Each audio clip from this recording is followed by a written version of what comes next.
Life had always been an uphill battle for Emily Carter. A single mother in her late 20s, she spent every waking hour working tirelessly, juggling 2 jobs, barely keeping the lights on, and stretching every dollar to make sure her 6-year-old son, Jake, had food on the table. Every night, as she tucked Jake into bed, she would smile and whisper, "One day, baby, one day things will be better." But deep down, she wasn't sure if she truly believed it. Then, on one seemingly ordinary evening, fate intervened. After an exhausting double shift at the diner, Emily stopped by a small convenience store. The rain poured down, soaking her clothes as she dug through her worn-out purse to pay for a few groceries.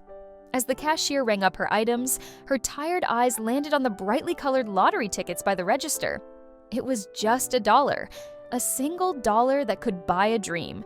She let out a tired sigh and handed over the money, tucking the ticket into her bag without a second thought.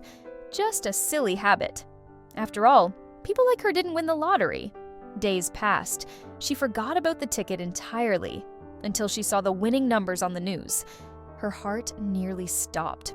With trembling hands, she scrambled through her purse, breathless. The numbers matched. She had won. Not a few thousand, not even $1 million. She was the sole winner of a $75 million jackpot. For the first time in her life, she felt something she had only dreamed of: hope. No more late rent notices, no more choosing between food and electricity, no more telling Jake, maybe next time, when he asked for a simple toy at the store. They were free. She imagined the life she could finally give him: the best schools, a safe home, and security that she had never known. For the first time, she didn't have to worry about tomorrow. But then came the twist that changed everything.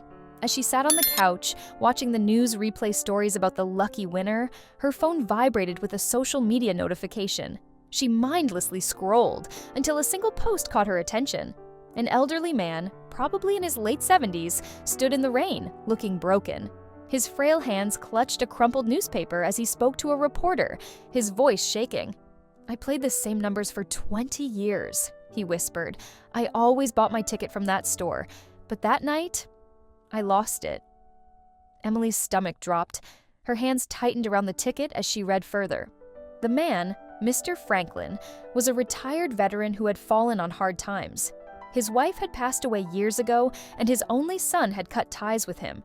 With no family, no savings, and no home, this ticket was his last hope. Emily's world spun. It was his ticket. She tried to push the thought away.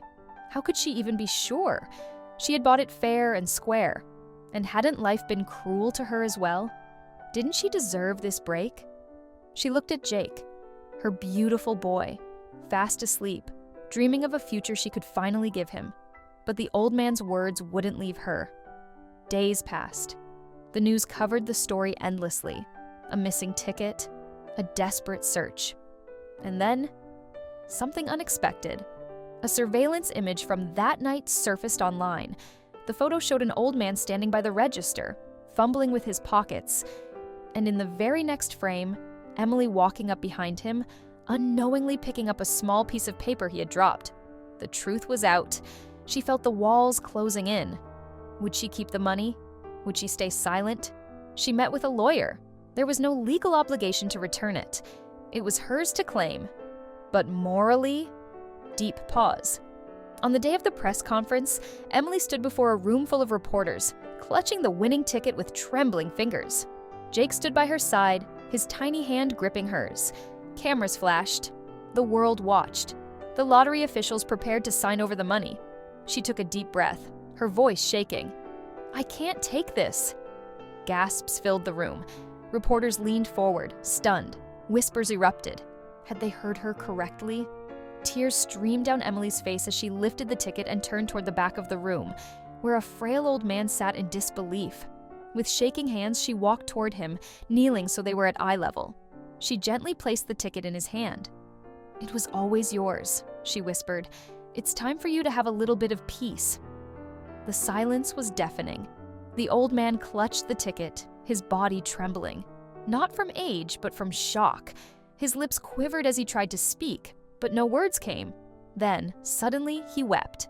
Not just tears, but soul-wrenching sobs, the kind that come from years of pain, years of loss, and now overwhelming gratitude. The cameras captured the moment. The world watched as a woman who had nothing, who had finally been given everything, chose to give it all.